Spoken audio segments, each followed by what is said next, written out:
And away we go. It is the BCJ Podcast, brought to you live from the Cincy Light Studios right here on BreakOutJournal.com. This show, as always, presented by our longtime partners at the Holy Grail. Thursday, September 28th. Holy Grail, 9 o'clock. The first BCJ watch party of the season. Join us at the Holy Grail for the season opener. Lots of cool Cincy Light swag to give away after each quarter. We'll have specials on Cincy Light and a lot of good stuff between two of our biggest partners, the Holy Grail and Cincy Light, for the first game of the season as the Bearcats travel to Arrowhead to take on the Nebraska Cornhuskers. So make sure you make plans, get down to the banks, join me and our good friends at Cincy Light at the Holy Grail to watch the game. All right, let's get this show on the road. We have, whoa, hey, look, it's a full house here on the BCJ Pod. It's usually just a intimate gathering here of Dave and I. We were going to have Anthony Fino on tonight. I know we talked about that.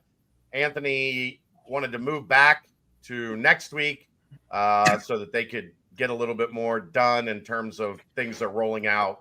He didn't want to come on and have stuff they hadn't put out in public yet. So he wanted to be able to talk about everything. So he's going to join us next week. And then Dave and I will do our much anticipated annual season preview. And this might be the most interesting one yet, Dave, because I have no clue. Going into I'm just going to start going game by game. And when we get to the end, we get to the end. I'm not sure. I'm starting to know more. Our friend of the pod, Dan Wetzel, him and Reese Davis had a Big 12 podcast today. I suggest listening to that on the ESPN network. Dan did drop a Kenny Satterfield reference, which was pretty funny. But yeah, I mean, it's we're getting close. We got Farmageddon next week from Dublin, Ireland. So football season is pretty much here. So tonight we brought in the A team. Well, Austin at least, and then the K team, Keegan Nickoson. Don't start the Wally Pip memes. Don't do it. Just don't do it. We brought in the crew that Davis. You've been to 2 practices, right, Dave? I have. Keegan. Well, Austin's been to every practice that's been open, right, Austin? Yeah. Yep. Everyone. Keegan's been to all but 2. He had to go to Vegas for a bachelor party. I've been to all but 2. One because Kelsey had a doctor's appointment, and the other because I'm old. It is what it is. But camp ends Friday, so we are almost to the end of camp. Then they'll have a week of practices, and really, with the Thursday game, have kind of a weird week schedule-wise. But I think Saturday of next week, then they'll start getting into game prep and all that good stuff. So I figured it was a good time to assemble the crew, little round table action tonight as we near the end of camp. And instead of just kind of bouncing through and hitting on topics, we're going to go position by position and give our opinion of where things are at and kind of get an assessment on each position on stock up, stock down. Are we better? I don't know if we're going to do actual stock up, stock down. That's Keegan's enterprise. Yeah. But just how do we feel as we get to the end of camp compared to where we were when the season started? Gentlemen, how are we? Good. We could do buy, sell, hold. We could. We could do all kinds of corny shit, but I'd really rather not. That's done by all the terrible yelly talky shows on on the 4-letter network and the 3-letter network that Yeah. I turn That's off the clip. as soon as I accidentally hit them in my car radio. I'm just like, nope, not listening to this. Are you telling Ed how to do his job, Keegan? Ed, That's the Keegan clip. wants you to clip that one. Yep. Okay. If you don't know, Ed, follow BCJ Shorts or Bearcat Journal Shorts. I don't know what. Ed is clipping all the shows and giving you guys some highlights on the social media. And just a tip for some people: when we clip the show, it's not going to include the whole conversation. The point is for you to be interested in the conversation and then click on the link and go watch the rest of the conversation. So, like, if it doesn't have all the info you're looking for, don't ask where the rest of the info is. It's at the link underneath the clip. That's trying to get you guys to, people that haven't watched to watch a little more. Yeah. But Austin, welcome to the family. Welcome to the podcast network. You're gonna have to be a little more aggressive here than normal, because this is a group where you won't get many words in if you're not inserting yourself into the conversation. Oh, I know. Trust me. Yeah. 3 weeks being here, I've already seen that. So, are you saying I talk a lot, Austin? No, never. No, but yes, you are. It's fine. I talk a lot. Like, you're not going to hurt my feelings. I'm aware. I've made a career. I've gotten people to pay me to talk a lot. It's great. So let's get this show on the road, boys. And I guess we'll start at the top with quarterback. By the way, great story by Austin on Brady Lichtenberg. I kind of tasked him with the idea, said I think this would be good stuff. He took it, ran with it, and it is a very good conversation with Brady and Pete Thomas. And I love that guy. He's been a Bearcat for a long time. It's hard to believe he's still here. Honestly, when you think back to like when he got here and where this program was, like when Brady Lichtenberg committed. But go read that. It's on the board. Great work, Austin. Proud of you for that one. It was a great. You had a warm up with Dante Corleone. This was like your second real effort into the feature stuff, and you knocked it out of the park. Great job. I appreciate it. That was a fun one.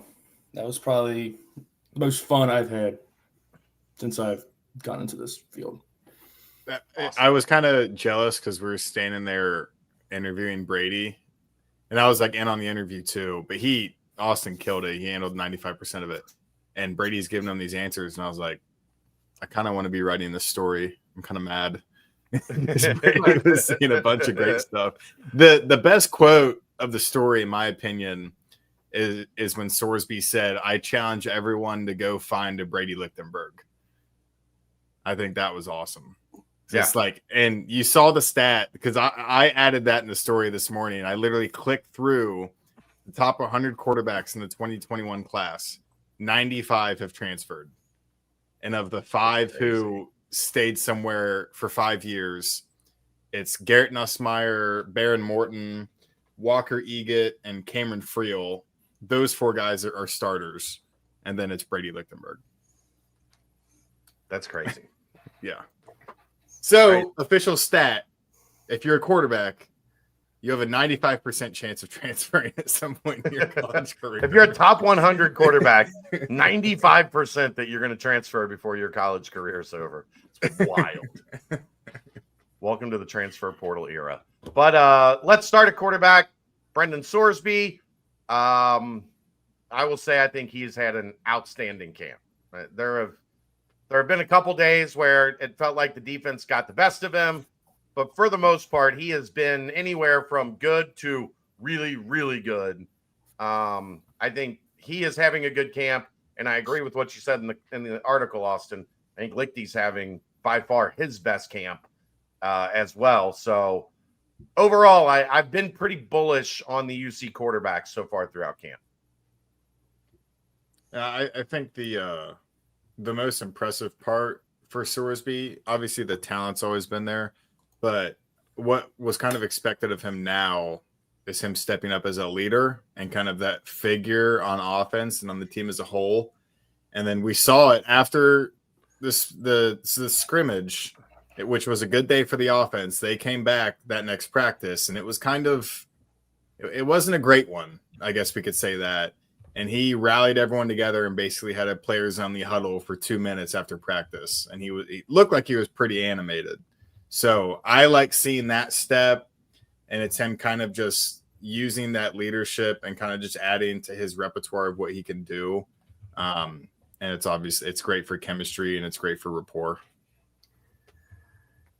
Yeah, I don't know. I probably saw maybe the worst day he had, or close to. Maybe there was one other one. The Friday practice I was at higher ground, he was not very good.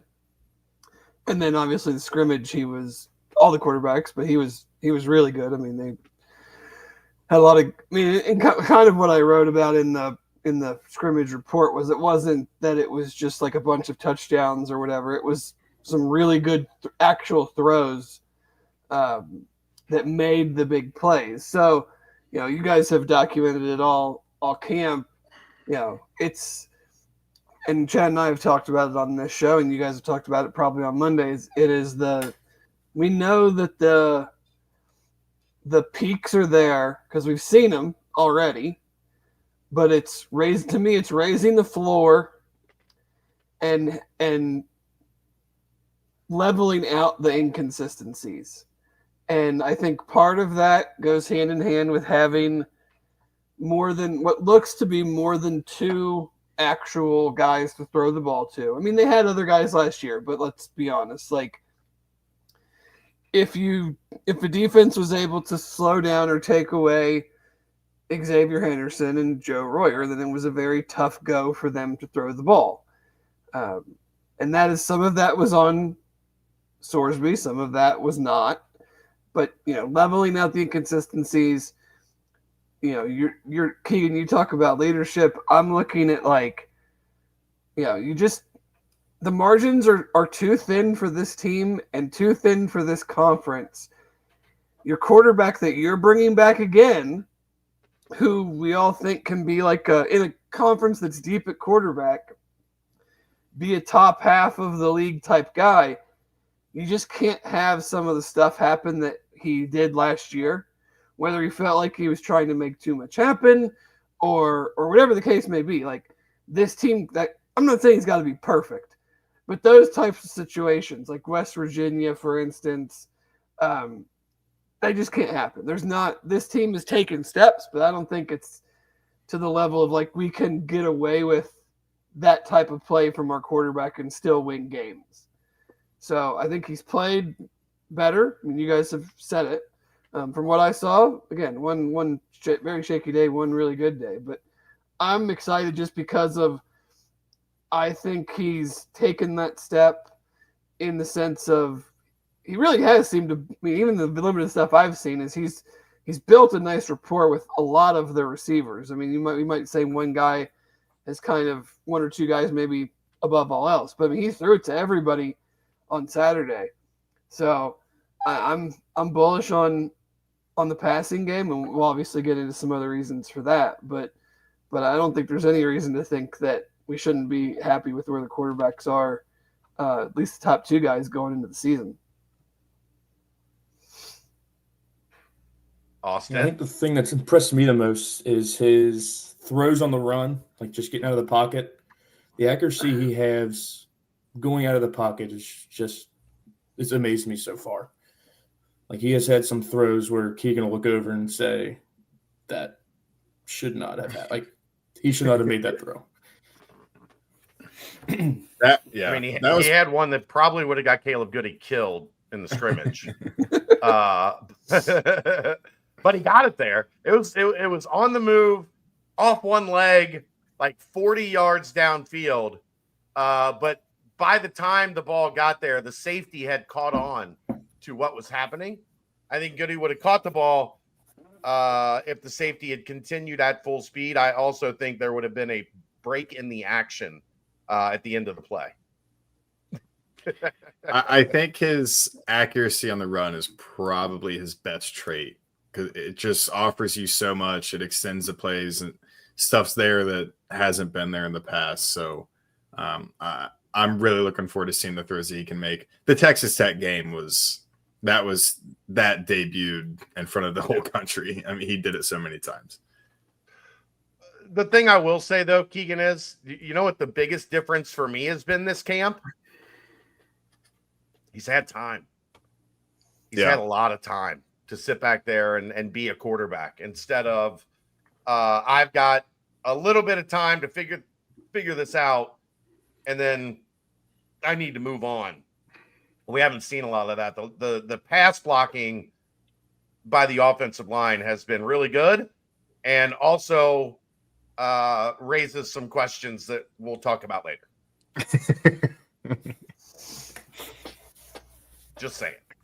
I would say overall, though, I feel good about quarterback. I felt good about quarterback going into the spring. I still feel good about quarterback. We should bring back, Dave. I think I figured it out. We should bring back one of my my favorite Ryan Russillo's SVP segments. Overrated, underrated, properly rated. Yeah. We're at the end of camp, essentially. Do we feel like quarterback is overrated, underrated, or properly rated? I'm going to go with properly rated. That takes us. You guys were supposed to give your answers there, but Properly rated. Yeah, I agree. Okay, we'll go to running back. Running back is always hard at camp because there's just not a lot of live action. No T Swift. We did not. I reached out. Her people did not get back to my people. That was Aaron's job. Yeah, that's a different podcast, and I believe last I saw, they had 1.2 million live viewers watching that podcast. Holy shit. Anyway, she was busy. She couldn't make it. Running back. I don't know what you guys. It's just hard for me to judge running backs in camp because there's no live tackling. And when there is live tackling, there's not enough of it for you to really get a good feel for things. I think Tawee Walker's going to be a pretty good battering ram. We know what Evan Pryor is. I guess the question is going to be how much more do we see him than we saw a year ago? I think that's probably the biggest unknown with him because Kiner was an unquestioned number one last year. Yeah. I don't think Walker is going to be that, but I do think he's going to get whatever the bulk of the carries is. I think that goes to him. The question is, what percentage does Pryor get? And then do we see Covey? Do we see Chance Williams? What more do we see? I don't have this one's incomplete for me because it's just so hard to tell. But it feels like more often than not, the pass blocking has been better than the run blocking at times. So I don't know. You guys help me out if you can. I don't know what to do here. To me, it's kind of exactly what I thought. Yeah. I think if Tawee is more in the Corey realm from last year, I think it's because they're, and I'm not saying that I expect this or think that it will happen, but it's because they maybe aren't getting what they think they could get out of Evan Pryor. I don't think the plan is to have Tawee carry it that many times like Corey did. I don't think so either. I mean, because if you are, then you're not utilizing or you're not getting out of Pryor what you were hoping to get. Because we all wanted to take a step, and I don't think he was ever going to be like a 23, 25 carry game guy. But I'd have to do the numbers to see what his per game average was last year. But I would think that they would be expecting and want to have for the offense to function the way they want it to function. And the way that we want it to function in the sense of becoming more explosive. I mean, he was, outside of a couple pass plays here and there, I mean, he was the explosive player last year. Yeah. So they obviously want him to be on the field for more opportunities like that. But they also need to be in proper down and distances where it makes sense to put him out there, to where it's not obvious that he's getting the ball because he's out there. You know, that's the catch-22 of a running back with that you maybe have somewhat of a limited role for, is that you make it a little obvious when he's out there what the plan might be. But like I think Tawee Walker is going to be pretty good. I think if Evan can stay healthy, he'll be pretty good. And then does it come down to is there enough bread, so to speak, for Manny and Chance?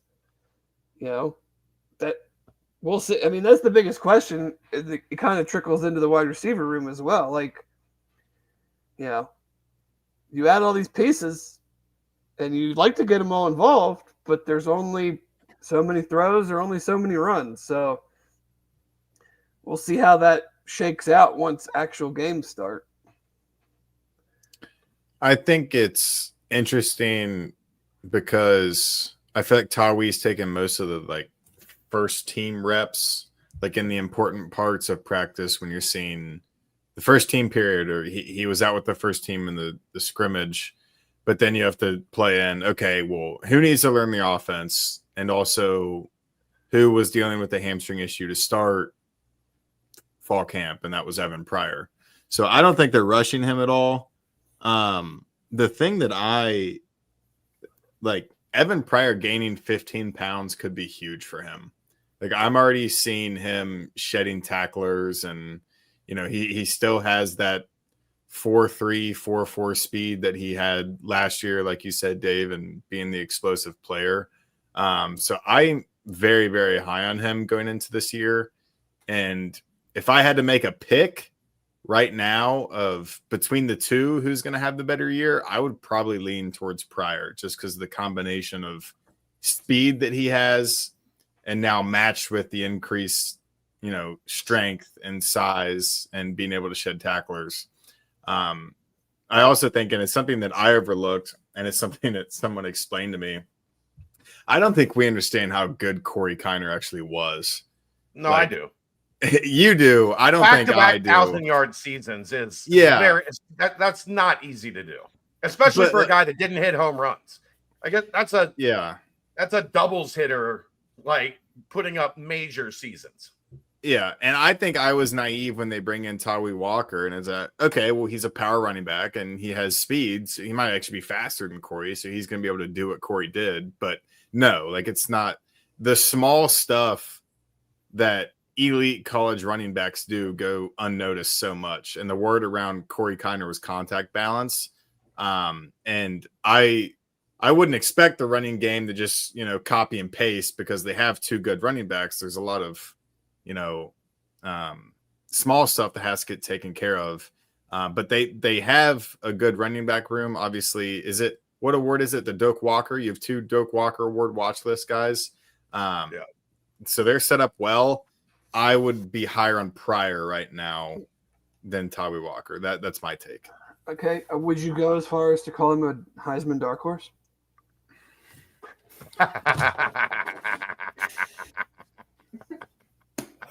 You said it on a T for me. You did. You put that on a T. Here's my question about Evan Pryor. So Chad, you and Keegan can tell me, did he play all 12, did he play all 12 games last year? He didn't miss any games, did he? I don't think he did. He got everybody got hurt in the Texas Tech game, but did he miss? I don't think he missed a game after that. I'm trying to look at his stats, and it's not being cooperative in like the game log. Oh, maybe I could just hit. Yeah, it looks like he played in all the games. So he averaged 4.6 carries a game. I'm not going to disagree with you, Keegan, but if he's going to do what you say he's going to do, he's going to basically have to triple that. Yeah, but isn't that what Corey Kiner did in 2023? What? Tripled his carries per game? Yeah. From 23 to 24? No, from 22 to 23. When he was the shadow to McClelland, and then he came in, and when he was given the keys, he took advantage of it. I don't know. I'm just saying, like, I don't know if he's that type of back that's going to get the ball 15 times a game when you have another back that you brought in specifically to fill a role, and you have some level of All-American tight end and an increased receiver core. Yeah, I'm not saying that he's going to be Corey Kiner and Tawee Walker is going to be Evan Pryor. No, I know. I'm saying if I had to pick one that's going to end the year with more yards maybe because he's gonna if he has big play, but I still think that like they're more times than not the first and second down back is going to be Tawee Walker. Yeah, I mean, there's going to be series that Evan Pryor is the first and second down back, but I still think it's like in the perfect world, it's I don't want to doing like rep snap counts is kind of pointless, but like 23 carries for Tawee, 12 for Evan. And then you throw the ball 35 times or whatever. I mean, like, because ideally, again, I keep saying this. Ideally, there's not a lot of 90 play games where you have 600 yards and score 27 points.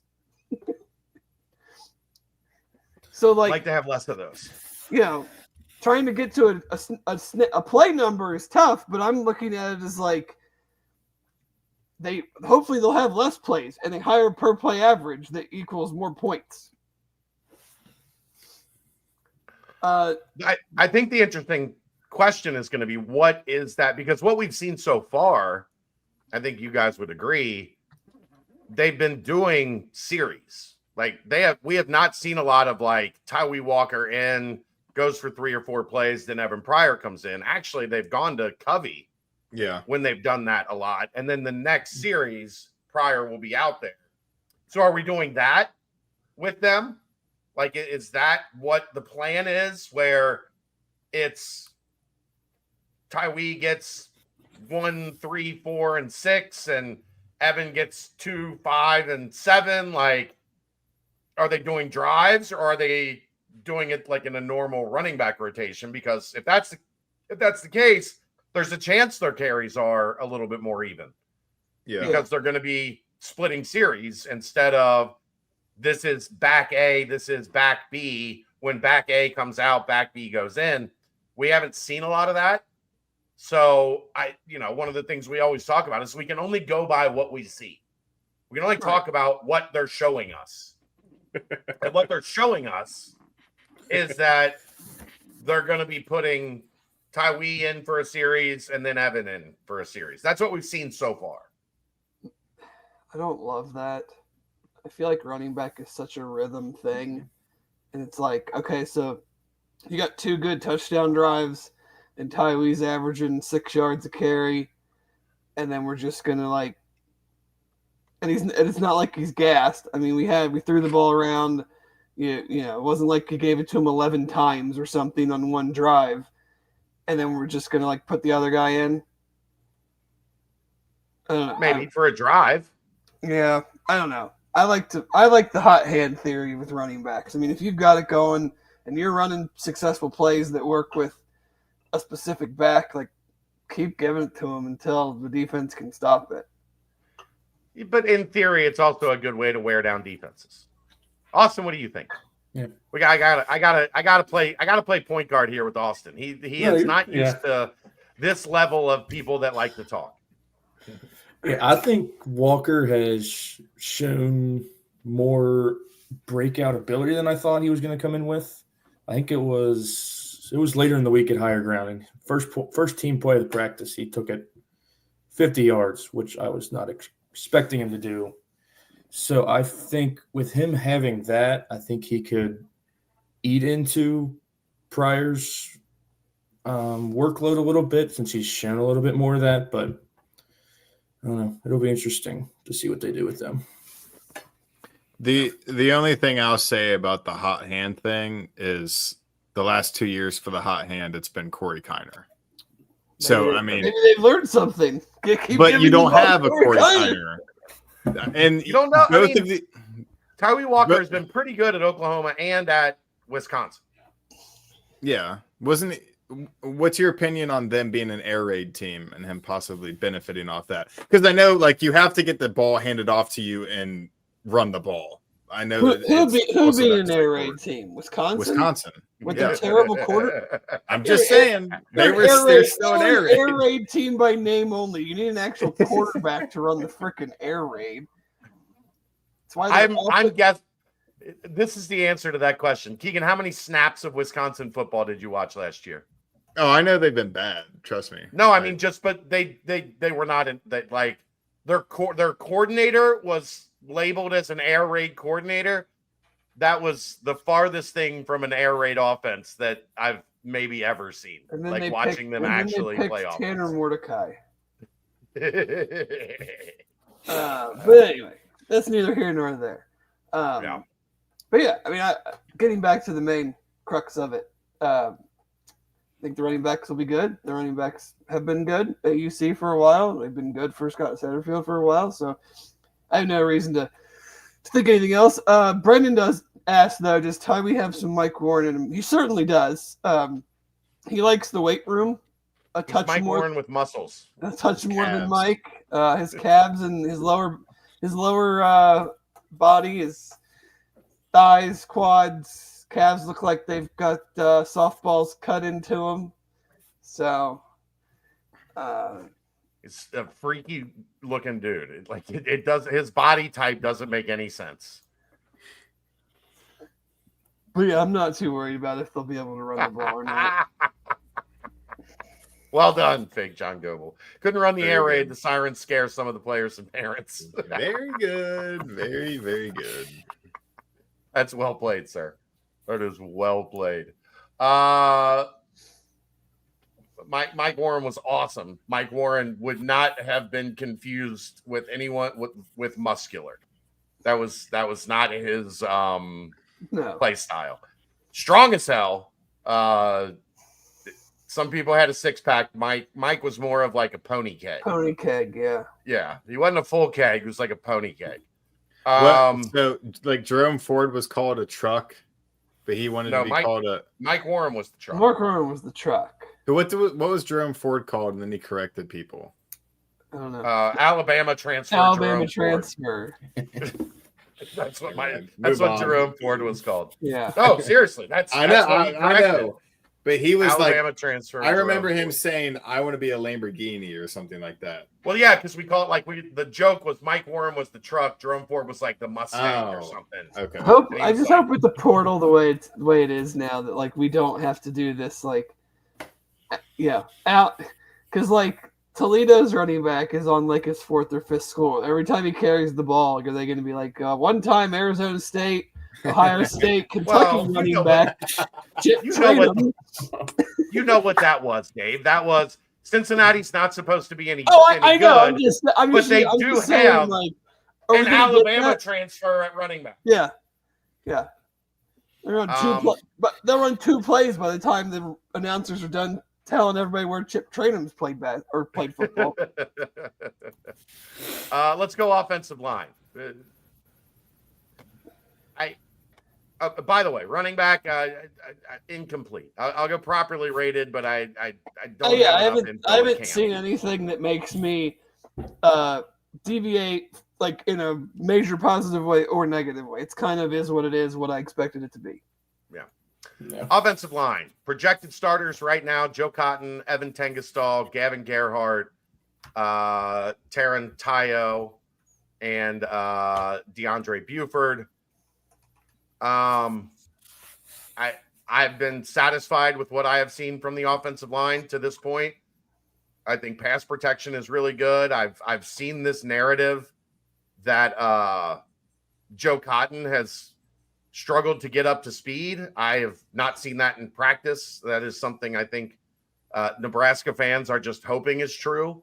But I have not seen any evidence that Joe Cotton has not been really good at his job at left tackle. I saw him lose a rep in one-on-one. Did you see that, Austin? He lost a rep in one-on-ones the other day when we were watching. So now I think much less of him. But other than that, I mean, they have been really good in pass protection. The run stuff has been fine. There have been some of those just massive openings for running backs to run through. Maybe it dampens the mood a little bit because I thought the defense did a good job stopping the run in the scrimmage for the most part. I know everybody was excited about the two younger backs later in the scrimmage, but that was mostly against not the first team defense and defensive line. But I would say I've been surprised with how well this line has come together, given all the new pieces, and I think they've had a good camp. Mm-hmm. Yeah, Go ahead. You got it. I was just going to say, I echo pretty much everything Chad said. I've been pretty bullish on it. I mean, I think I went out and even said that I thought maybe this year's line could be better than last year's. Still have to see it. I think I want to see a pretty substantial step in the pass blocking element of the line. You guys have seen it much more than I have, and that's always the push and pull of evaluating your same team. Especially on an offensive line, defensive line, wide receiver, corner type situation where, the offensive line really blocked the shit out of the defense. Okay, was it because the defense is playing good too and the line's just better that day, or is it because we're not? We need some more dudes on the defensive line, and this offensive line is maybe average, but the defensive line is subpar. I think that I like Cotton. We all know what went into getting him and the expectations. I've been excited about the potential for the interior just because I think you have, not saying that other guys in the past weren't, but I think you have some real nastiness to your guards. And if you're really going to be a run team, and we can talk receivers and everything, but they want to run the ball and throw play action off of it. And with Sorsby's movement ability, running the wide zone, play faking, rollouts, things like that, it all predicates off the run. If you're going to do that, you need some dudes in the interior that are just, frankly, shit kickers. And I think they have that. Now, does it translate on Saturdays? We'll see. But, it's hard to evaluate running backs and offensive line in the run game just because, like you said, it's not really live in the sense of every day. There's a lot of blown whistles where guy gets a finger or two on a guy and we call that down or something. But I think the line has been with the new pieces has probably been a little bit better than maybe we expected it to be at this point. Well, look, we were sitting here last year going, they're going to lose four starting offensive linemen essentially. Mm-hmm. Or at least 3.5, because Wilder and Buford split that role last year. And at times Buford even moved inside. I think we were at the end of the season pretty panicked about what are they going to do at offensive line. I think Tengestal has been very good. We have talked about Xavier Lozowicki coming on at guard and pushing Tengestal, and those guys kind of splitting time with the first team. I don't think that's going to change who the starter is. I do think they intend on playing Tengestal, Tayo, and Lozowicki all at guard, and those guys will see time this season. I know Cardwell likes to rotate on the line. I know Dave loves that. It's one of his favorite things. Guys switching out series on the offensive line. But, there was reason to be concerned when last season ended and you looked at Tinsley, Williams, and Kandra, all three guys that are in the NFL, and going, man, are they really in a position to replace three potential, even if it's practice squad, three potential NFL guys? I think you got to give it up to the recruiting staff and Nick Cardwell, because it feels like they're in a decent place. Would you agree, Austin? Yeah. I think their depth will be the best thing for them this year. One person goes down, I think they have. I don't agree with that. I don't necessarily agree with that. I think there's a guy or two, but when you're looking at that second team offensive line, there's a lot of dudes that have not played much football. I feel good about the ones. I feel good about Lozowicki. I don't know really about the rest. Well, I was going to say, 6 or 7 guys. If one guy goes down in a game, they have someone they can. And I think Lozowicki can play pretty much anywhere on the line that they would need him to. Yeah, but the problem there is, Austin, one guy goes down, then you're feeling real squirrely. So I think it's a lot like when we talk about like basketball teams, right? And every fan base is like, my goodness, we're going to be so deep this year. We're going 9, 10, 11 deep. And then the season starts and they're like, why are these 3 guys playing? They suck. The coach needs to cut the rotation to 7. Like, that's where we're at with offensive line depth right now, I think. Mm-hmm. Not that those guys on the second team can't be good. I just don't know that, third quarter against Nebraska, somebody goes down, we're feeling great about where things are at. I'm just to the point almost exclusively in the sport of football that I don't think there's such thing as offensive line depth. There's not. I don't care really. Probably a couple NFL teams and a couple college teams that are probably like, oh yeah, we got like 8, 9 guys that we feel totally confident could start for us. There's truly just battle on battle on battle, and there just aren't enough big people that can handle the other big people that are a lot faster and more athletic than them across from them. I just don't think anybody really truly has offensive line depth.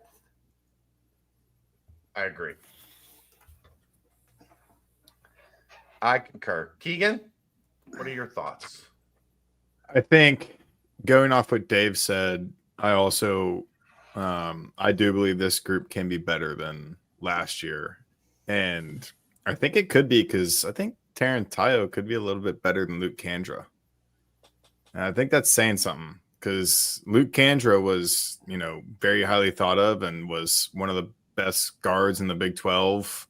And I think when you look at the nastiness that this line has now, it's led by Tarantayo, like a guy that calls out Dante Corleone constantly. Like he wants to go up against Dante. Meanwhile, Gavin Gerhardt's like playing right next to him. Like, can you get him away from me, please? I've dealt with him enough throughout my entire career. I'm good. I don't want to help with Dante Corleone. So I think this group can be really good. I'd be interested to say they're not as good in the run game, but they're better in the pass game. Maybe that ends up being better for the team as a whole. Who knows? Could be. So I'm excited for it. And they're going to be tested week 1 because Nebraska isn't bringing back any starters, but they've got some dudes on that defensive line. Like they spent some money on that defensive line. So. And those dudes got shredded by a bunch of running backs that have never played a snap before at Nebraska in their scrimmage. Emmett Johnson has. Not that matters.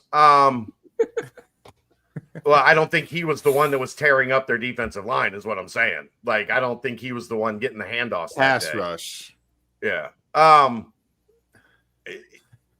Here's to answer the question, by the way.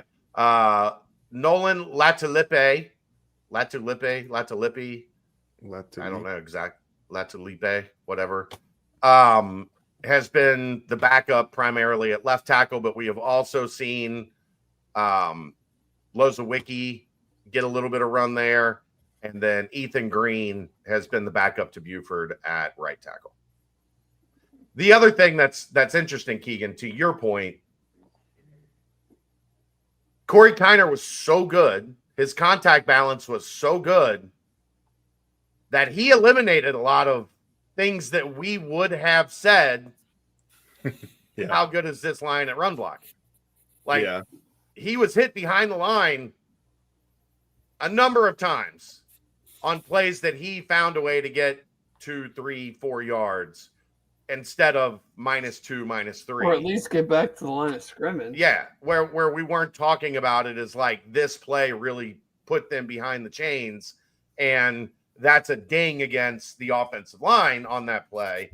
We don't know that Tawee Walker is going to be able to do. Now, he might be able to just power through like a Mike Warren. Mike Warren was another guy that rarely ever got tackled behind the line of scrimmage, but it looked entirely different than Kiner did it, right? Warren was just, I'm going to carry you to 0 or 1 yards if you get me behind the line. Kiner was kind of, I'm going to like bounce off of you, shed you, and get back to a running style.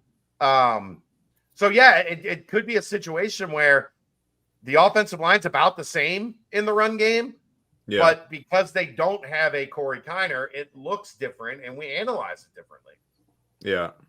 I also think, like when I talked to Dawkins, and I think I brought it up on here before, but like he said, Corey Kiner was a guy where the blocking doesn't have to be perfect, like exactly what you just said. And he compared that to Tawee Walker as a guy where the blocking doesn't have to be perfect.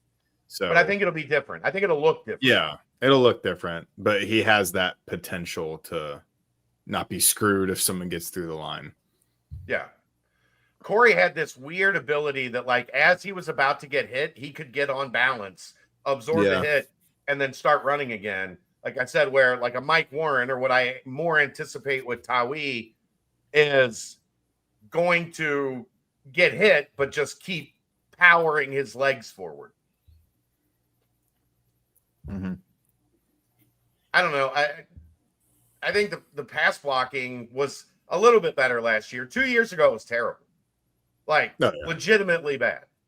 Last year, I thought it was better, but it wasn't great. There was still a lot of Sorsby scrambling and running. I think 23 is because the quarterback was running a little too much because he couldn't get to a second read. So it kind of put him at a negative spot. But tough to win the Heisman when you play like that. I'm done with you. You got one more, and I'm leaving. Shut up, Austin. Don't ag him on.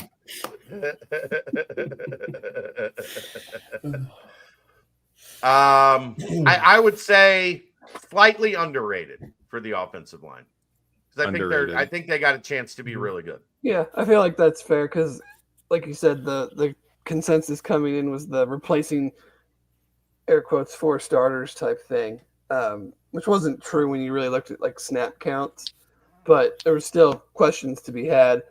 You know, the recruiting staff and Coach Cardwell, I'd venture to guess like Tayo was their number one choice at guard, and Cotton was their number one choice at tackle. So you got both guys. Now it's on you to be able to, you and them, to be able to put it all together. Wide receiver. Are we skipping tight end, or are we doing wide receiver? No, we're going to do tight end last. Okay. We're going to do tight end last. Should be a short wide receiver. Huh? Tight end should be a short one. Yeah, my answer might surprise you on tight end. But wide receiver. Actually, this is interesting, Keegan, Austin, Dave, too. I'm interested in your thoughts. I was talking to some sources around the program about like who's the field, who's the boundary, who's the slot. I was given, and he's been there a good deal, and I've credited to them moving him around. But it sounds like if you had to designate on day one, Cyrus Allen would be listed as the slot receiver.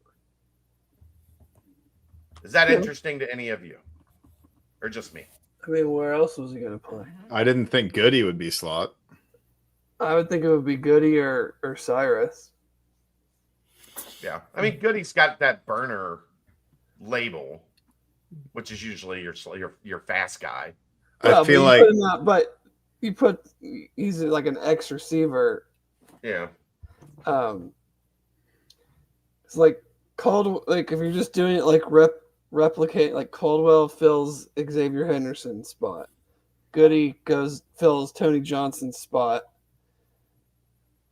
Or Jamoy, like I don't like, to me personally, I'm more happy if it's more of like guys can do multiple things. I think like that was the problem before, is that, like, you could only line up certain guys in certain spots.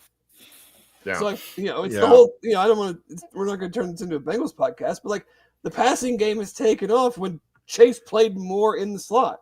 They're trying to put T more in the slot. Like, that's when you can take guys and put them in different roles to get them different matchups. I feel like that enhances your passing game. I think Cyrus has a higher ceiling with line of scrimmage touches than Goodie does, so it makes sense to me that that's where they'd put him. Yeah, you're running certain routes with Goodie in the slot. You probably run more stuff with Cyrus in the slot, but I feel like I also want to give Cyrus space on the outside to potentially get into some single coverage matchups and just run by dudes. Yeah. I also think with him in the slot, you can do more motion. Oh yeah. The wide motion, the jet sweep type stuff. What's the bubble orbit motion. So, Austin, overall thought on the wide receiver group as we get to the end of camp, because that was maybe the biggest question going into camp. Mm-hmm. Yeah, just going off what you said too. If you didn't say that Cyrus Allen was supposed to be the slot receiver, just by watching, like, I feel like he's played about an even amount of snaps from pretty much every position on the field. So, but yeah, I really like what I've seen from the receivers. I really like Caleb Goodie. I love what he can do. Get down the field. Was it him that Sorsby said that he can't outthrow him? Yeah, can't outthrow him. Which I thought he almost got him the first day in the IPF, and it looked like he had overthrown him by like 2 yards, and Goodie made up that last couple steps and was able to pull it in. And I was like, damn, that was his shot. That was his shot to overthrow him, and he couldn't do it. I wondered if Sorsby tried to. Like, I'm gonna put this thing as far as I can put it and see if he'll go get it. But yeah, those big plays, I think they'll have a lot more than last year with this receiver group. Mm-hmm. I feel better about the unit as a whole now that I've seen him a few times, because I know, Chad, you and I talked, like, if it's C- to C+ from last year to this year, like, yes, it's better, but does that actually move the needle from a offensive efficiency and win-loss standpoint? I would say that now, seeing them a couple times, you guys documenting them, I feel like the collective does actually have, like, some legit talent. Like, I feel like on last year's team,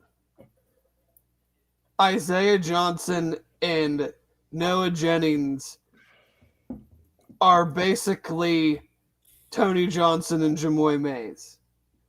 Maybe better, but I'm just saying, like, but then those are your starters, and now they have 3 other guys that, like, I'm excited about Noah Jennings and Isaiah Johnson from what I've seen, but because it means that the room is, like, a legit 5-6 guys deep, when last year that was not anywhere near the case.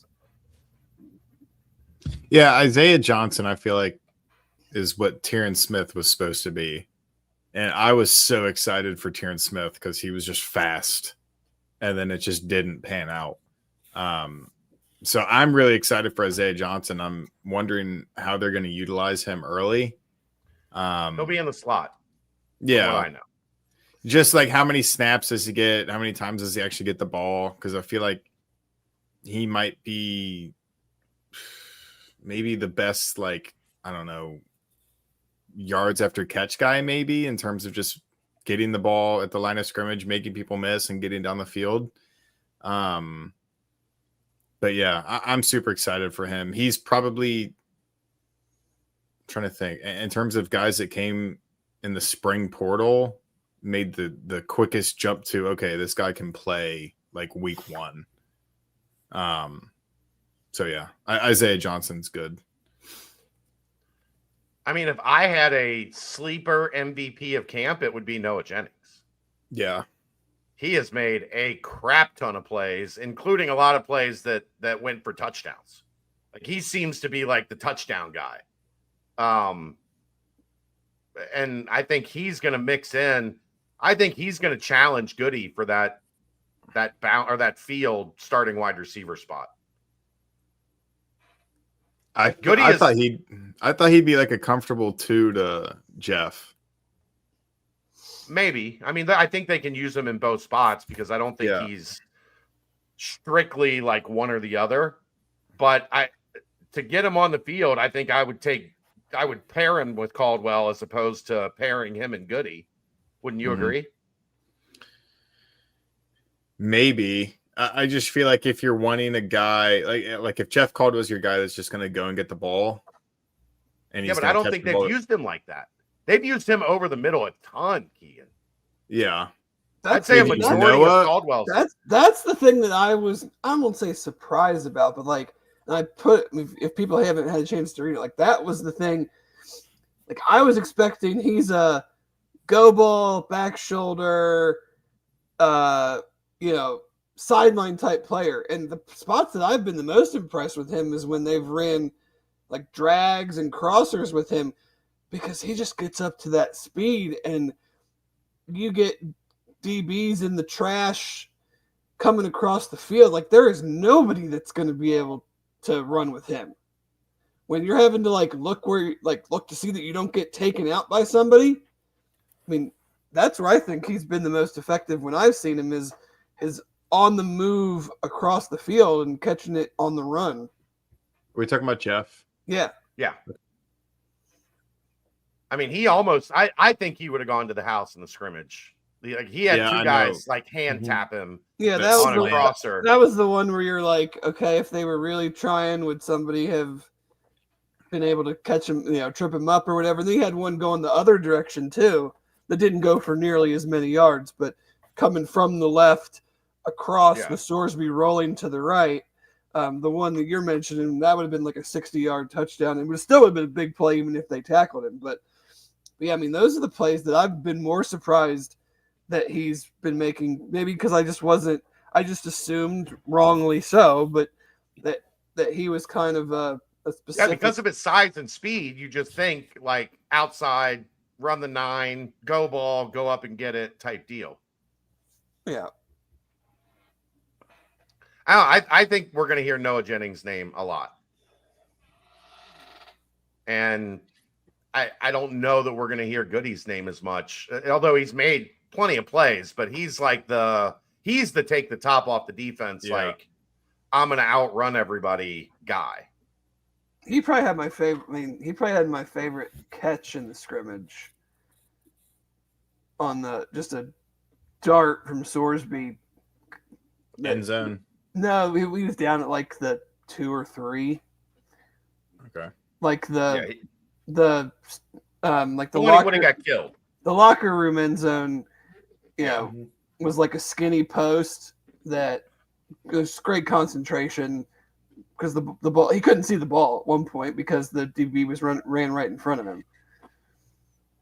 Yeah, that was the one I talked about where I think the safety, if he didn't hold up, Aaron would have got some exercise coming out to the field and making sure he was okay.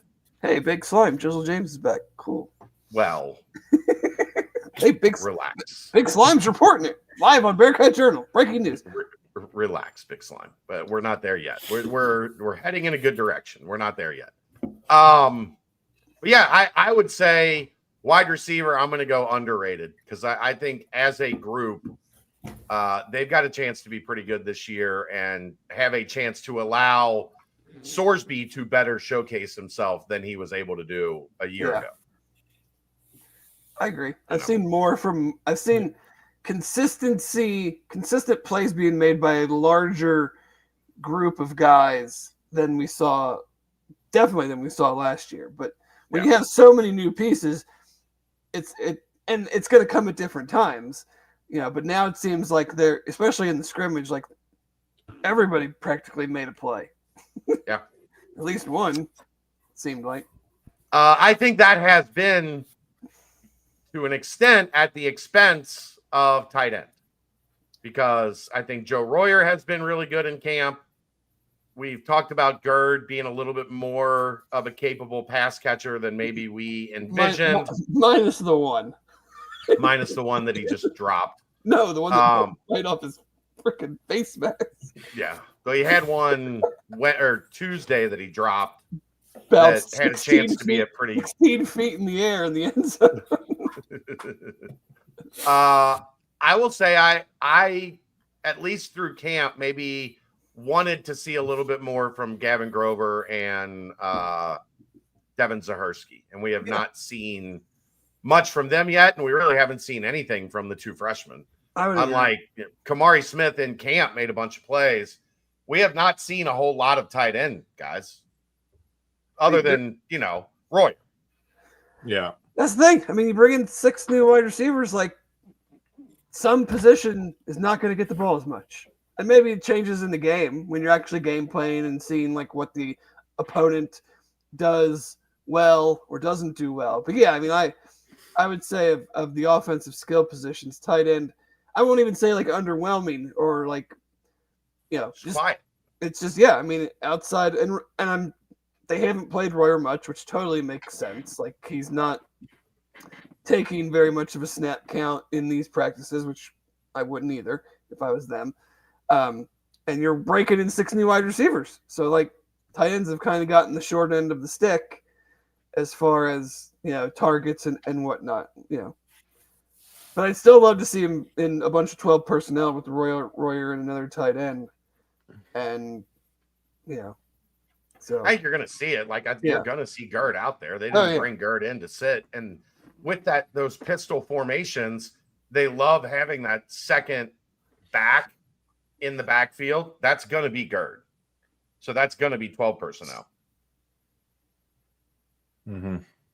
I think I wouldn't be really too concerned about it. Exactly what Dave said about you're 6 deep at receiver maybe, and a lot of them are new, so you're trying to incorporate that. Also, Devin Zahersky, it's going to be once in a blue moon. Is he going to catch a pass even in practice? Yeah. Like you're going to have the catching tight end, which is Royer, and then you're going to have the blocking tight end, which is Gerd. And then it's going to be the same for Grover and Zahersky. So I would expect him to be attached mainly throughout the entirety of his career. But I think the one person you could be concerned about is Grover. But that's when I would come in and say, well, Gerd is getting a lot of work, Royer is getting a lot of work, and then the 5 wide receivers are taking up too many. So, yeah, I agree. I don't think anyone should be concerned with him not being in the practice reports as much at Royer, because he's still shown he can find those little creases in the zone, and that's he's good. There's no question there. But I just don't want to sit here for 12 weeks and have to listen to Dave say Royer only had 4 targets. I don't care how many good receivers they got now. If he's only got 4 targets, we're not calling good offense. I agree. Yeah. So I would go overrated at this point a little bit on tight ends. Just because I wanted to properly. I mean, I wouldn't argue with properly. I would say properly just because, like, we know what Royer is, and we weren't expecting, like, this huge jump from the other guys. And then when you factor in all the new wide receivers, like, the second-team wide receivers are getting the throws that, Gavin Grover might be getting. So, yeah, I mean, it's not that they've been bad. It's just there's not enough throws to go around right now. I think tight end could be the number one position where we, like, going into fall are just like, okay, yeah, you're good. We don't have to touch you, worry about you, even think about you. And then the rest of them we can look at and be like, okay, we need to see some development here. No, like tight end, you're fine. Go have fun in the corner. It's okay. All right, I guess that. Go ahead. I think you should do. What? I think you should do an ad read. I was gonna, Dave. I was just about yeah. to do a timestamp as we switch from offense to defense. This timestamp brought to you by Turtles Brew. 0 sugar, 0 carbs, gluten-free. It's a bourbon-infused sweet tea. They have cherry lime, raspberry peach, orange vanilla. They also have lemonade tea and strawberry mint. There's more than 50 locations in Greater Cincinnati, over 100 around Ohio. Visit turtlesbrew.com for more information and locations. A portion of the proceeds goes to save the sea turtles. Also here, because I imagine by the time we get done with the defense, we're probably not going to have a whole lot of time left. So we are once again a home field partner, and it is Can't Miss Kickoff Platinum Box Week. The Bearcats have a box again in the Platinum launch, and it is excellent. And let me pull that up, or Aaron could have that pulled up, But anyhow, they have signups on their homepage. It's a limited edition, and it's only available while supplies last. It will sell out, so make sure you go check it out. Get the heavyweight hoodie, and you get a crew neck, a couple t-shirts and socks. It is outstanding, and our partners at Home Field are always on top of things and produce some of the best vintage UC merch on the planet. HomefieldApparel.com to get set up today. All right, let's go to defense. Defensive line. And this is going to be the question until it is not the question. Can this group get upfield in the passing game? Because I think they're going to be pretty good against the run. I think you have two guys like Dante Corleone and Jalen Hunt that take up as much space or are as physically strong and mobile as they are. I think even with the three-man front and Jake Golday, you're going to be – here we go. There you go. Right on time. Right on time. I love the red. I actually got the red UC helmet with the old UC logo. But that's the heavyweight hoodie, the Nippert Stadium t-shirt, and the Bearcats. What bowl was that, Dave? Humanitarian. The Humanitarian Bowl, Bearcats crew neck. And you get the football, the home field football. So there you go. $225. It's worth it. A lot of good stuff in there. Where's the pass rush going to come from? I think the run defense is going to be okay, especially when you add in the linebackers. Golday, I think, his PFF last year, he was one of the best run-stopping linebackers in the country. That is a thing that is up on the list as well for Jack Dingle. Simeon Coleman, we have seen as a heat-seeking missile, like let him find the ball and go hit. And it looks like, from what we've seen, Keegan, Austin, I don't know if you guys agree. I think Coleman's going to start with those two guys. Yeah. I think they're using Jonathan Thompson as like the veteran of that next group with Monte Whedon and Brian Sims, which I think is smart. But I think they're going to be okay against the run. I think you've got some safeties that can come up and play the run. Can they get a pass rush? And really, CJ McCray is the only one that has really caught my attention as a pass rusher.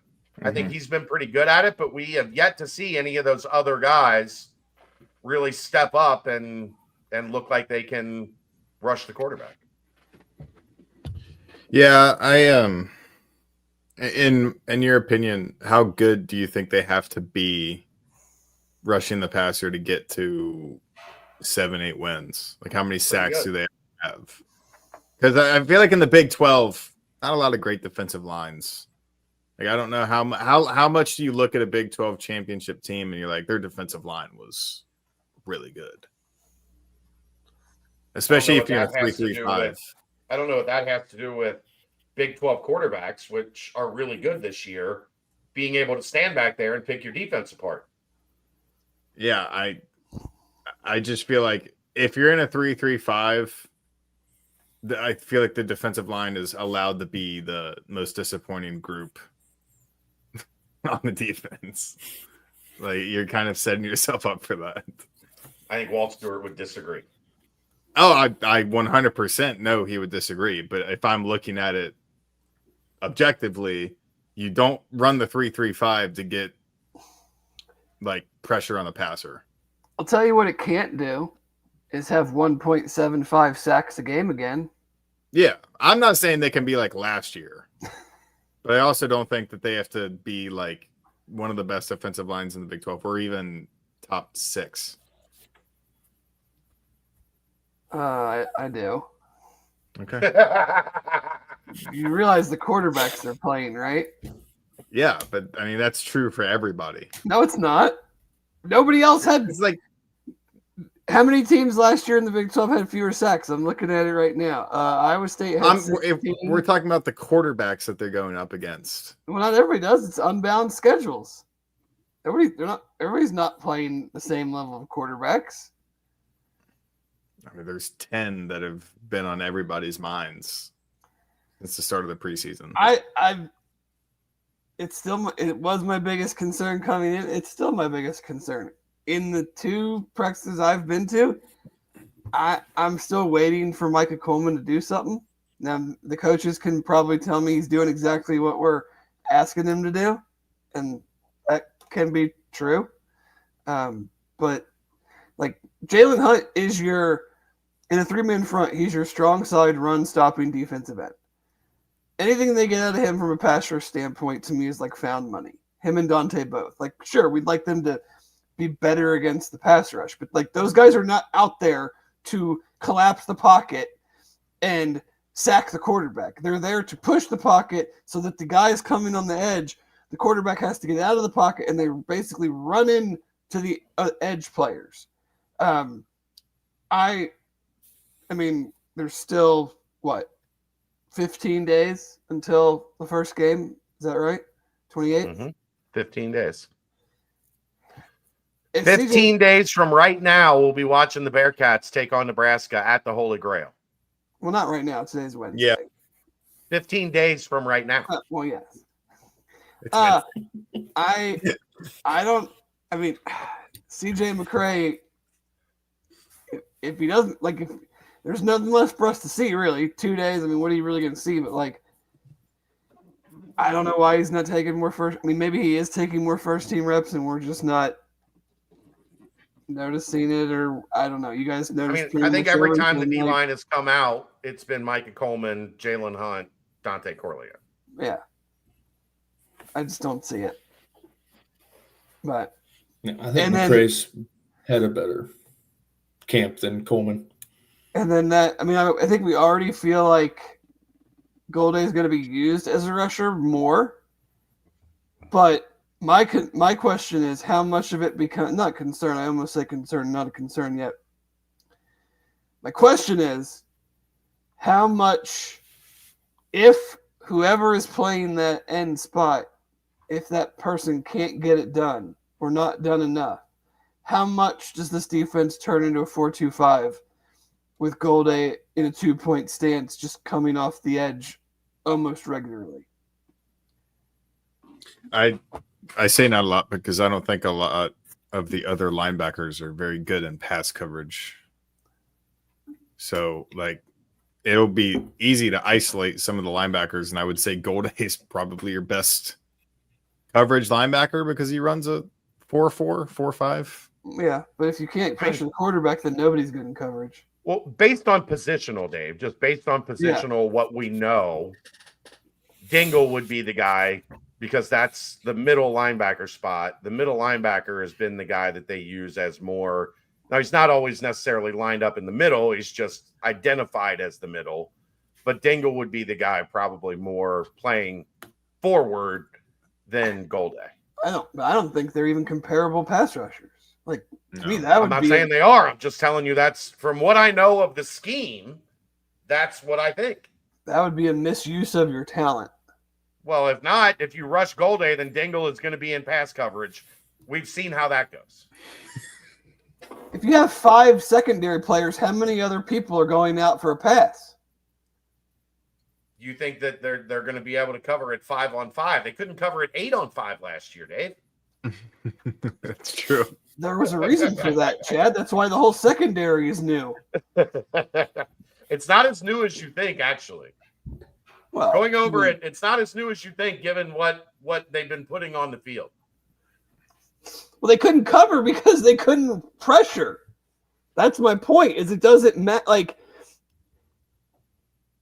yes, in a 3-3-5, you're not getting a predominant amount of your pressure from. I mean, because it's 5-on-3, just every play, even if you don't count a tight end or a running back chipping or whatever. So, like, what's the realistic chance that on a consistent basis your 3 are beating their 5? I mean, you can have the best players in the world. It's still a very hard task. So that's why I'm asking, like, how do we change the equation?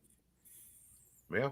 Because that's like switch to a 4-3. Because you're just going to bang your head into the wall being like, oh, hey, because we're going to get on these podcasts. Jeff and I are going to talk on Monday or on Sunday mornings about how we couldn't get any pressure. And then I'm going to go, well, yeah, because it's 3-on-5 every play. So, you know, there's got to be some, I don't know. I mean, especially if whoever is in that edge spot isn't getting it done, whether it's Coleman, whether it's McCray, whether it's anybody else. Like, yeah, I mean, the problem is, Dave, like last year they wanted to send more pressure. Yeah. And the pressure didn't get home, and then the guys that they had in coverage couldn't cover. So then they defaulted to dropping 8 most of the time because they conceded we're probably not going to get pressure. And if you're not going to get pressure, you try to get as many guys back in coverage as you can. But to your point, if they don't get pressure, it doesn't matter how many. You could have 11 guys drop in coverage. You could play all linebackers and safeties and corners. And if you don't get the quarterback off his spot, he's going to find an open guy. Yeah. And I mean, you guys have marked down and talked about plays here and there, but like, you know, I don't think there's been a day where you guys were just like across the board, the defensive line just whipped the offensive line and we're in the backfield all day. There's been moments. There have not been days. Right. Yeah. It's because it's so it 3 makes against me 5. worry about the pass rush. Thank you. We're on the same page. I'm talking about like the reality of like it's part of the reason. Part of the reason I'm not a huge fan of the 3-3-5. Neither am I.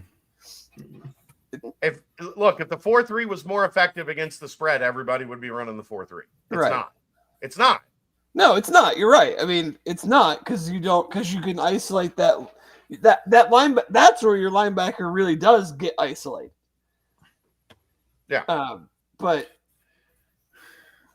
you know, again, The only thing I'll say real quick, maybe against Nebraska, Dante bull rushes back into the quarterback a couple times, and then maybe he's getting more double teams the rest of the season, and then it's 3-on-4. Oh, he's definitely going to get double teamed. Like pretty much every play is in the game. They're not. The other team is not letting their center go man on man with Dante. Like he's going to get double teamed every play that he's out there.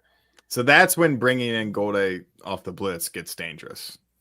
Right, because your equation is a little bit more even there, especially from the outside. Because like the guard is almost useless because he can't get out there fast enough. Yeah. Whatever guard is not double teaming Dante he's kind of a lost cause in pass protection. If you're coming from the out with an extra person from the outside versus like an A gap blitz or whatever, where you're just running right into the guard and hoping that you beat him, you're overloading their protection on one side and hoping that you beat him that way, or your opposite guy wins and you force him into the pressure in that case. I just always I always have worries when you're just automatically outnumbered without the play even starting. Yeah, I don't know the answer without an NFL edge, and they don't have one. No. So like, how creative do we get? You have all these linebackers. I mean, we'll get to linebackers. I think linebacker is by far the deepest position on defense, but it's also the hardest to, like, you can't just, like, put extra linebackers on the field. It's not like defensive line where it's like on 3rd and long, we're going to put essentially 4 defensive ends. We're running a 2-4-5 today. Yeah, out there, and you got your bigger defensive end rushing from the interior, taking advantage of the guard or center with quickness, or these guys run 5 wide every play, so we'll put extra DBs out there. There's really no way to put extra linebackers on the field. Yeah. Got to get to the quarterback. I'm not confident that they're going to be able to do it. Austin agrees, and that makes me feel good.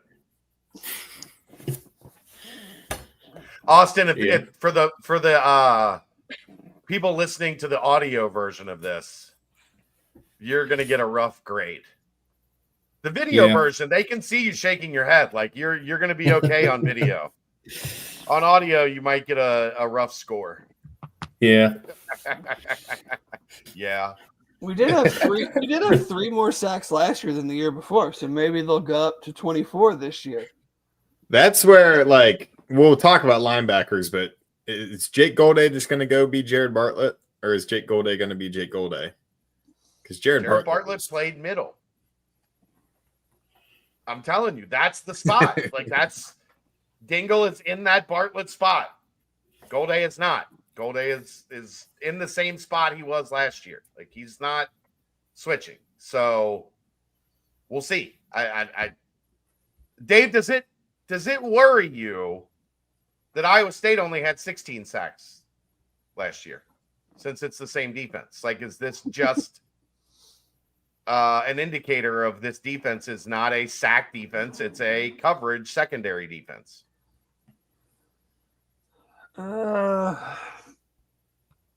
No, because I don't know. And I mean, like, yes, it's the same alignment, but like it's hard to do a straight line between the two, not knowing their personnel versus what UC had and what they are asking guys to do. Because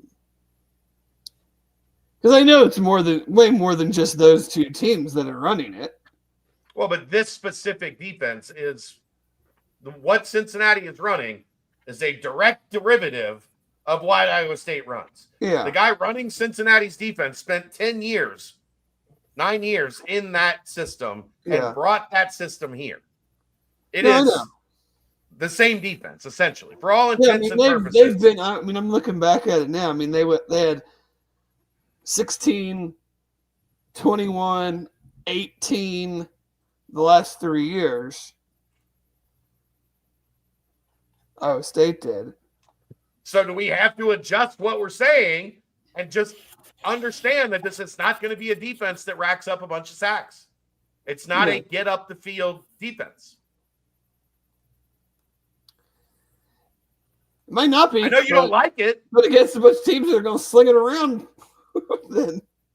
But Iowa State's been the best defense in the Big 12 for a decade. Well, they also had without getting a bunch of sacks. Multiple and drafted defensive backs. They've been a coverage defense. Yes.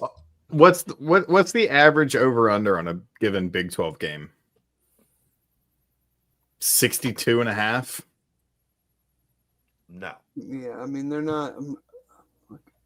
If you're saying UC needs to score 30 every game, then I think it might be. I mean, Iowa State's last 3 years has been about mid 80s or worse in tackles for loss.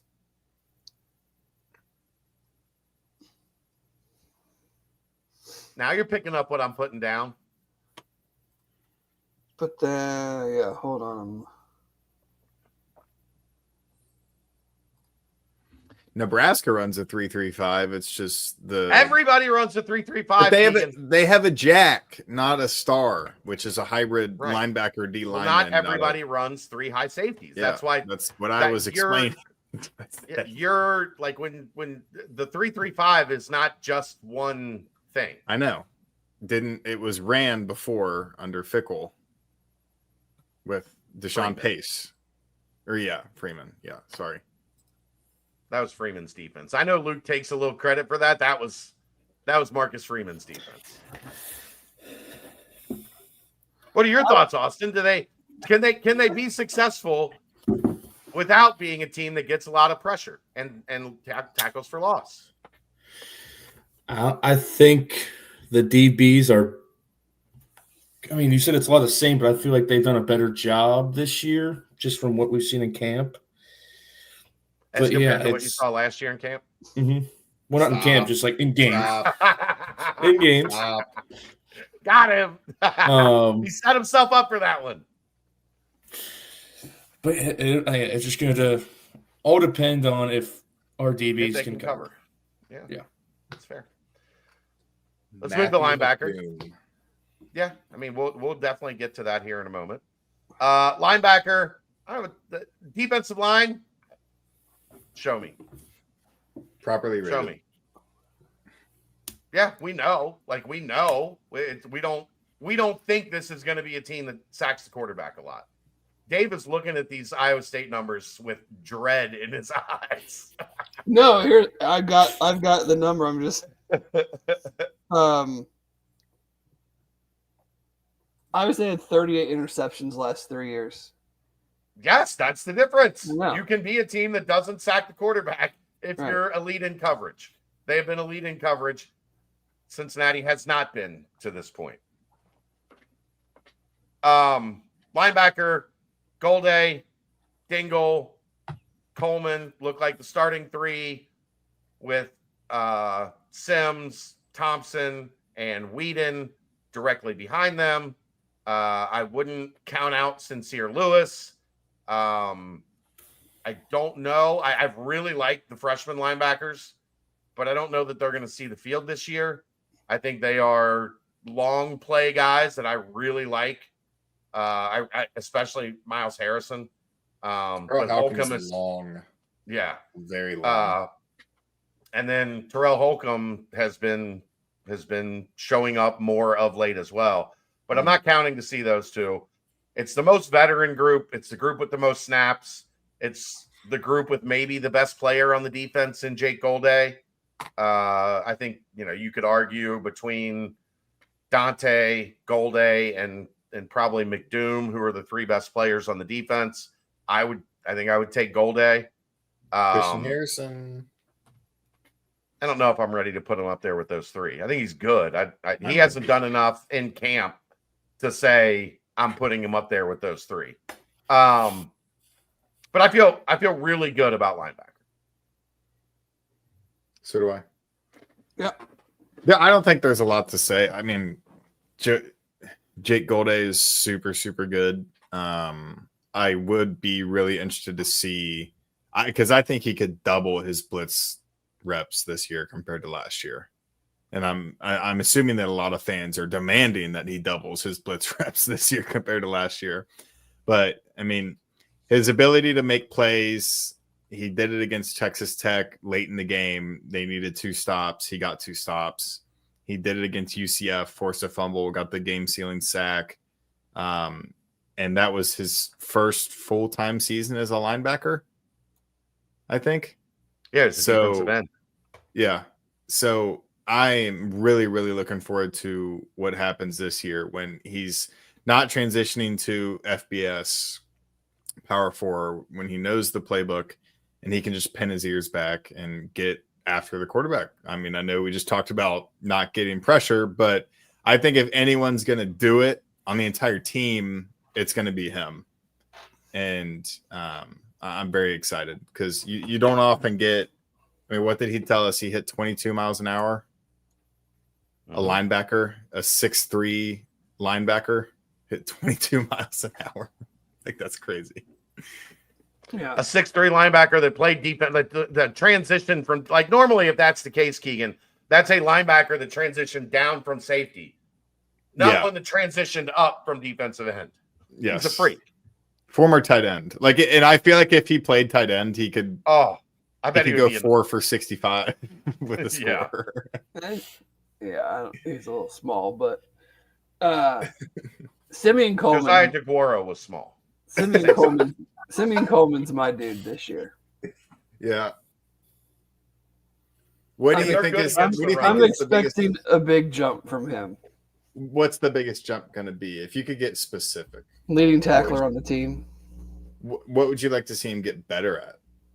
I mean, just a progression involved. from last year. I mean, like he never felt out of place. It didn't feel like he took many just like blatantly wrong steps. I think it's just another year in the system. And I mean, he's a true freshman. Played 200 something snaps in a group that, I mean, the linebackers weren't the reason the defense was not good last year. I mean, they were as adequate and as good as any other group. I mean, and they were cleaning up a whole lot of crap because the defensive line was so beat up. I mean, let's be honest. Like, yeah, we can complain about the lack of production, but I mean, they had guys playing 40, 50 snaps a game that in an ideal world, I mean, I won't go as far as to say wouldn't have gotten on the field, but like, you know, we're playing way too many snaps that we're not ready to play that number of snaps. So I don't know I'm not even sure what it looks like, but just being that like that aggressor. I mean, he's your tone setter linebacker to me. Like and it's just flying all over the field, making plays in the backfield. I think he takes on blocks really well. I think he gets off blocks really well. So it's just kind of all encompassing. There's not like a one part of his game that I'm looking for him to make this big jump in, because I mean, his game last year was very much built on just like, I'm a really good athlete for being an 18-year-old and I'm kind of just learning everything that there is to be a linebacker. Now I know how to play the position. I have confidence in my game. Plus I've put on probably whatever weight he's put on from a full off season. And now I can go out there and kind of run shop. So I mean, he's kind of the guy that because if I'm saying I want to see Goldie used more in the pass rush, then he's not to me like in the true linebacker sense, and Simeon Coleman would be. Yeah. Yeah. Austin, you a big Simeon Coleman guy? You a Monte Whedon guy? Who you got? I like Whedon. I like Whedon a lot. I also like Jonathan Thompson. I think those two have been really good. I think the group as a whole has done a really good job of filling the gaps in the run game, because with 3 down linemen, you have to have a group of linebackers that are able to come up, and they've been a big part and the DBs of stopping the run at the line of scrimmage. Yeah. I mean, Crypt Keeper asked, why can't we zone blitz on defense? We can. It's not a zone blitz defense. It's not a zone blitz scheme. You can blitz if you have confidence in your coverage. Like, you're just not going to commit extra pressure if you don't think that the guys can cover, because you're just putting them in more one-on-one matchups when you do that. What's the system that zone blitzes? 3-4. 4 right. Linebackers on the field. It's not a zone blitz when you blitz it, you're still outnumbered by the 5 down linemen. Like, you're not tricking anybody by, you know.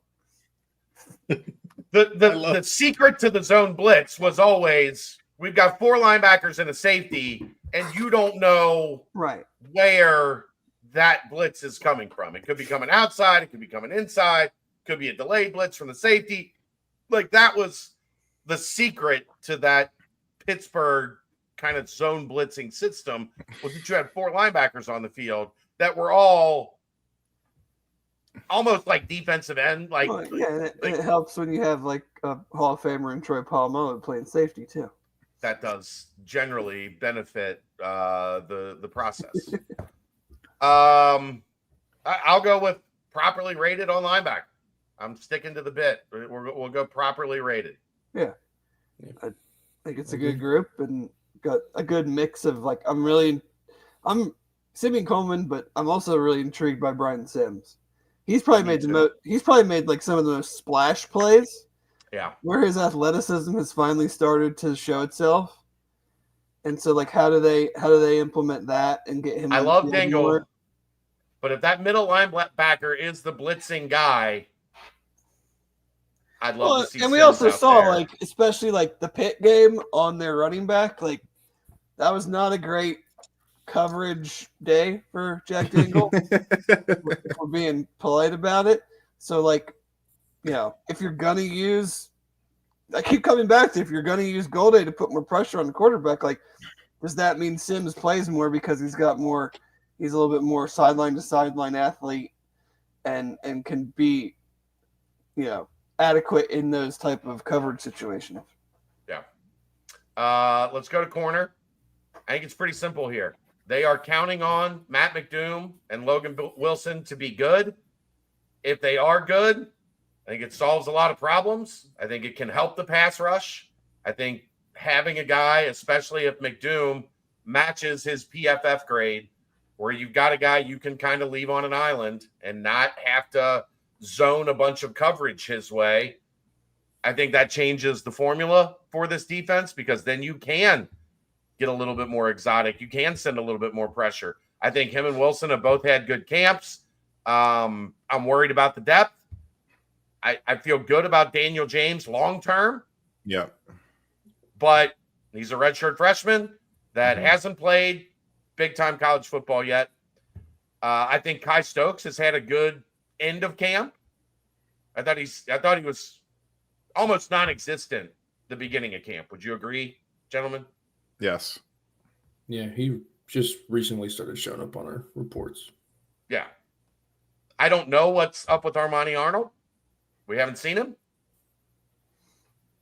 So I don't know what the status there is. So I'm a little worried about depth at that position. Is he around? Yeah. Okay. At practice, he hasn't been on the field. Yeah. He's been injured. I don't know when that is not going to be the case. I don't know when we can expect to see him back out there with the cornerback group. Keegan, am I wrong? I haven't seen him all spring or all camp. Have you? No, I haven't written his name down on one report. I haven't seen 8 in black on the field. No. Sometimes they can sneak him out there in the yellow, and I don't catch it. But I have not seen 8 in black on the field. Austin, have you? No. Okay, Not at all. then we're 0 for 4 on Armani Arnold being out there yet. I'm worried a little bit about the depth, but I really like the first 2 guys. Yes. Mm-hmm. I think the depth could, it's like what you're saying. If Armani Arnold isn't healthy, you will be relying on some redshirt freshmen and possibly true freshmen, because Patrick Williams has looked good when I've seen him. He's been around the ball a lot. He's been getting pass breakups. I would say in terms of a true freshman, he's probably been the most impressive one I've seen in my 3 years covering. And that's not saying a ton, but in terms of just being active around the ball and making plays, Patrick Williams has been really good.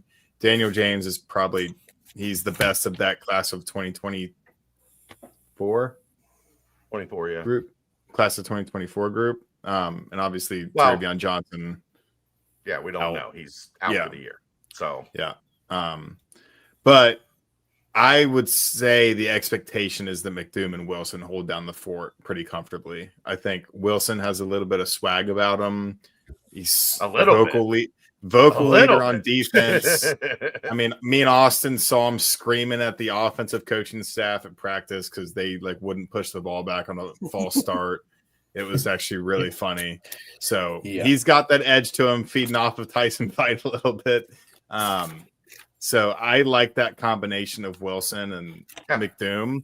And I think and I said it about the defensive line before fall camp, and they've obviously haven't shown a ton, but that's the group where you would see the biggest difference in the defense as a whole with the uptick in production compared to the last 2 years. You'd see the impact on that group. They have to. Yeah. You don't have to. Because if you're not going to get pressure on the quarterback, You have to be You able to better cover. You better cover your ass off. I'm gonna get that on a flag and put it back here. No, you're not. Yeah, I will. I have a great. Well, no, it's not a great stat by any stretch of the imagination. It's a stat. Stat. They had 5 interceptions. Now, this isn't a cornerback stat; it's the defensive stat. But you mean realistically, the vast majority of your interceptions come from your secondary. They had 5 interceptions last year. Do you know how many return yards they had on those 5 interceptions? 3 of them were in the end zone, right? Yeah, I know Minkins was against Pitt. I think Logan Wilson's one. His was in the end zone. I think 3 of them were in the end zone and downed. So I'll guess 14 yards on interception return. Austin, I saw you had the 0 up. Is that? I thought I saw this somewhere. Answer? Is that your final answer? I think so. Yeah, I thought Keegan, I saw this somewhere. What do you think, Keegan? 10. 1. We can talk about the pass rush. If they don't turn the ball over, whether it's interceptions, whether it's fumbles, they got to make some big plays out from the defense. You got to give offense, no matter how good your offense is, you got to give your offense some shorter fields. You got to change momentum in games. And for 2 years, 13 interceptions, total of 101 return. I mean, they had 8 interceptions in 2023 with a whopping 100 yards worth of returns on those. So that's the whole fucking football field better than 2024. I know. But you know, and it's with 3 safeties versus 2 corners, like the point blank is like the playmaking has to be. And I like where this defense is at. I think it's an underrated unit as a whole. You know, I think it's somewhere in the 40s to 50 preseason analytical mark. I think it can be better. I think it can be a top 30 defense. But bottom line is they've got to make more plays. You know, I will sacrifice yards per play for, 12 to 15, even if you go 12 to 15 interceptions, I mean, 15 interceptions get you in the top 20. 12 interceptions last year got you in the top 50. I mean, I don't think anybody's arguing about that. One a game. Can you change momentum one time a game? Can you take the ball away 1 to 2 times a game? Can you, whether it's a fumble, whether it's an interception, it's got to happen. Like, we can be bullish on the offense, but like Chad, you and I talked about this, and Jeff and I talked about this on Sunday so many times. Like, in college football, you're not going to beat teams with 5 12-play, 70-yard drives where you score a touchdown on every one of them and you win 35-34. The problem is you're forcing yourself to score a touchdown on every one of them. Right. That's what I mean. Like, and that's not realistic. You've got to give your great field position, and that goes in with special teams as well. But, like, if you're going to play against these teams that are going to throw the ball as much as we think some of them are, you've got to be able to take it away. And for whatever reason, whether it's the coaching, whether it's the players, it's just not been a thing for it's probably my biggest criticism of this coaching staff's era so far is that in college football anymore, like, outside of 3 or 4 defenses that can truly shut you down because they have elite talent to go along with great scheme, like, you have to be able to make, turnovers. I don't care about the yards you give up. You have to be able to take the ball away. Yeah. Safety also they weren't lines up. Go ahead, Austin. Go ahead. They weren't interceptions, but Wilson on Monday had 2 big pass breakups on 4th down situations. One of them was to end practice. Wasn't that a pick that ended practice? Or was it a pass breakup? I don't think it was a pick. That was somebody else. Breakup. Yeah, okay, I got you. Chad, safeties? Sorry, dealing with child. Yeah. safety. I love how we do this every Wednesday for the last 490 Wednesdays, and she still hasn't figured out that from around 8 to 10 you're kind of busy. Oh, the dog had a little spit up in her room, and she's having a panic attack about Well, it. go clean it up. She cleaned it up, and she was complaining. It smelled gross. Yeah, it's puke. It's not going to smell great. Now she flipped me off. Love you too. For all the people that think she's sweet, no. Safety. The star position, I think, is as stacked as any position on the roster, with Jaquan Sanks, with Xavier Williams, with Antoine Peak. I think is it Field with Gala-Collard and Taden Barnes? There's a boundary. I get it. That would, to me, I think it's boundary. Those are boundary. And then Harrison is Field with Sanks or with Quavo. But I think they really like what they've got with the duo of Gala-Collard and Barnes. I think they really like Christian Harrison. Quavo's probably not ready yet, being a guy that was at the star position last year, is transitioning outside, but he's got all the athleticism in the world to play on one of the edges. But again, Dave, like where they're at, like where the talent level is at safety, but got to see it. Mm-hmm. And I mean, it's interesting. The guy that's had the most interceptions in camp is Peak. And I mean, he's fighting for his life at that star position. Yeah. All three of those guys are. I mean, I think there's better athleticism in the unit as a whole. I thought they too many times last year they took poor angles, especially on run plays, and gave up some unnecessary yards there. So hopefully it's a better run defense group across the board. But yeah, I mean, I'm just going back to the well time and time again, but you got to turn the ball over. I think they have the guys that can do it, but you still, I mean, it has to be put into practice. I mean, we've really seen such little of it the last 2 years. It's hard to, it's just hard to sit here and say that anything will be, because turnovers to me are not a year-over-year thing. Mm-hmm. So, especially when you're changing in college football now, you're changing out so many pieces. There's really, I mean, they're not a year-over-year thing, and then you don't even have players really on teams anymore that you can rely on to say, this is a bankable thing that this guy has done this now for 2 years in a row. I can totally expect him to do it again for a third year. So it's so many just questions on the front and then on the back end.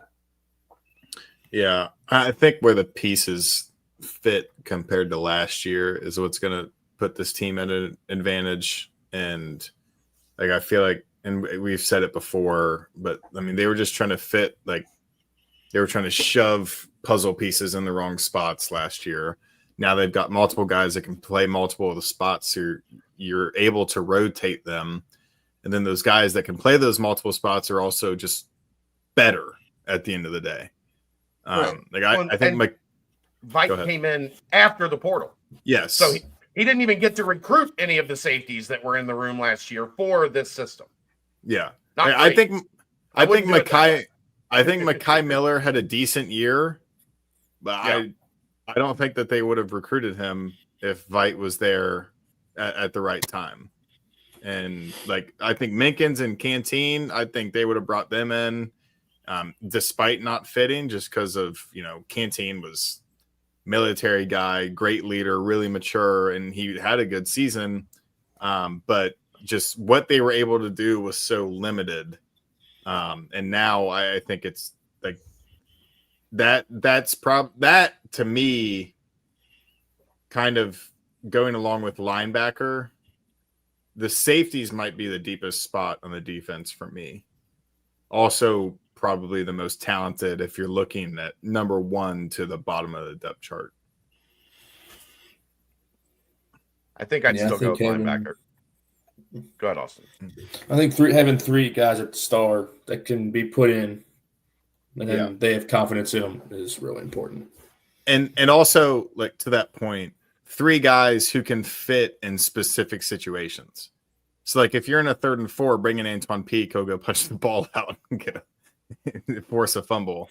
If you're just in a standard situation, put in Xavier Williams, he'll go downhill and get a tackle, can also cover. And then if you're in 3rd and long, Jaquan Sanks, like, he can cover. So I think that they can attack so many different situations so much better this year compared to last. That'll be the interesting thing, I think, Keegan, is how much is that room used situationally? Yeah.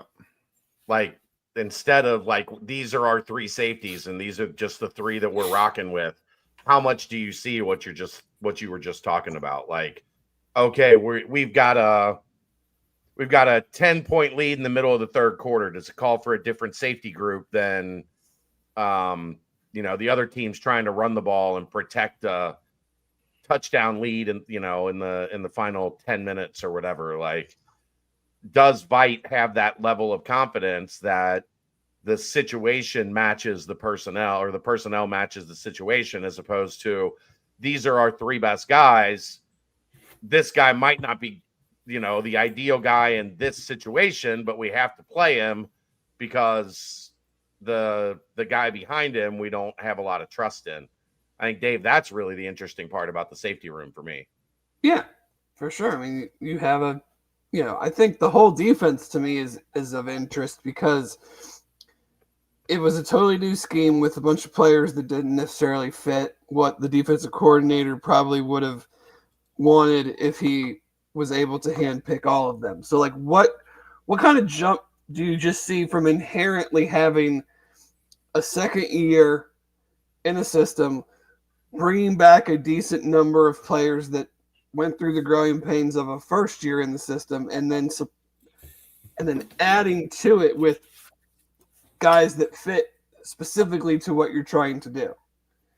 And I think there is a lot more mixing and matching that they can do this year than last year, especially in the back 7 or back, I guess, truly back 8. And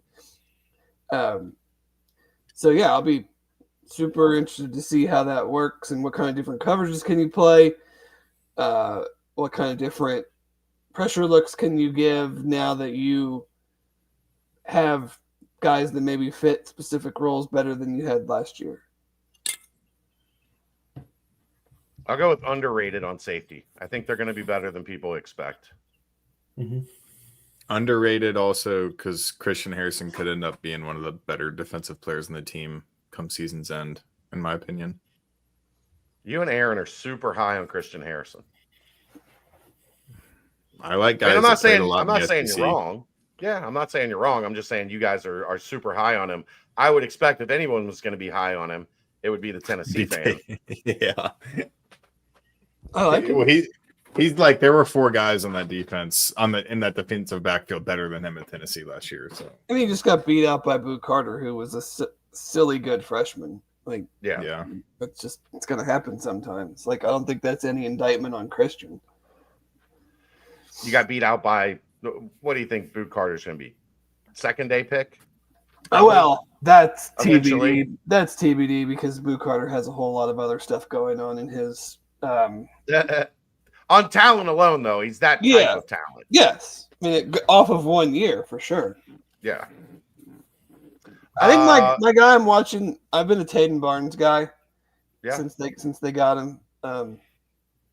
I think they're very high on Taden Barnes, but I think Trey Gala-Collard has had an outstanding camp that has kind of, I don't want to say forced their hand on him, but he has been really, really good. I will be interested to see on a week in, week out basis. The Taden Barnes is small. Like, he is small. How much can you put him out there? Yes, he's a safety, and yes, he's more of a running cover type safety, but like he's a small dude. And that's one thing to do that at New Mexico State and have a really good game against Texas A&M, but then turn around and play a whole bunch of whatever the hell conference New Mexico State is in, versus lining up and covering, the receivers and the tight ends and the whoever in a week in, week out basis in the Big 12. Yeah. Crypt Keeper, who would you like to stick around after the season? Who would you like to see go kick rocks somewhere else? I'd like to see the guys that were good stay. And the ones that were bad, they can leave. Yeah, I'd like to see the guys that were bad kick rocks. I'd like to see week 1, and then I'll Right. start talking about it. I'd like to see week 10 before I answer that question, Keegan. Give me a much larger sample size. Special teams, I have very, very high expectations for this special teams group. I think Max Fletcher can be a top 5 punter in the country. I really like Rusnick and what he has shown at camp. He's got the leg. His accuracy has been very good. And I have faith in the coverage teams that are being implemented by from what I've seen. I'm far from an expert, but I am seeing attention to detail that I have not seen since the best special teams coordinator in the world left. Let's be real. It can't be worse. Yeah, that's where I'm at. I'm not asking for the best special teams in the Big 12 to be better, which it should not be hard.